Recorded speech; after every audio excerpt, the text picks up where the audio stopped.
మీరు 12 sir bus? Okay sir, okay, right right right.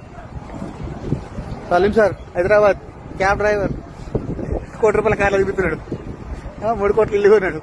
అర్థమవుతుంది మీకు వేస్టేజ్ వేసేదంటే. ఇవన్నీ తిరుగుతున్నాం, ఉట్టి సబ్బులు పేస్ట్ కొన్నాడు, సస్తురు ఎక్కడెట్ట మంచి ఎక్కడెట్ ఒక తగ్గ రేటు ఉంటాయి. ఇది మాకుండా కొద్దిగా ఆలోచించడానికి.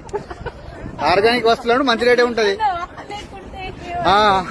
చూడు ఉత్త సబ్బులు పేస్ట్ కూడా అన్ని ఉన్న దేశాలను తిప్పుతారు. ఇది ఫస్ట్ ఇది అన్ని సరేనా? ఏం కాదు, ఇప్పటికైనా మించిపోయింది ఏం లేదు. ఐడి తీసుకున్న వాళ్ళు కంటిన్యూ చేయాలి, లేని వాళ్ళకి ఐడి ఫ్రీగా ఇస్తా, పైసలు వద్దమన్నది. వేరే వాళ్ళు అడుగుతారట, ఇలా వేస్తే పైసలు అడగారు, ఇచ్చుడే ఉంటది. కాకపోతే వస్తువులు కొనుక్కోవాలి, బయట కొన్న ఏం వచ్చింది ఏం రాలేదు. మరి ఇవి ఉంటే పైసలు వస్తాయి కదా, టూర్లు వస్తాయి కదా, కార్లు వస్తాయి కదా, ఇండ్లు వస్తాయి కదా. మరి 3 తరాలు ఇన్కమ్. నువ్వు పోయినాక నీ మంచి చూడరు, ఫోటో పెడతారు, రోజు ₹1,00,000 నెలకు ₹1,00,000 వస్తాయి, తక్కువ అంటే కూడా. అరే మా తాతగాడు ఇవి చేసిండట అని చెప్పి లైఫ్ కావాలన్నా కావాలా? మరి కావాలంటే ఇంకేంది.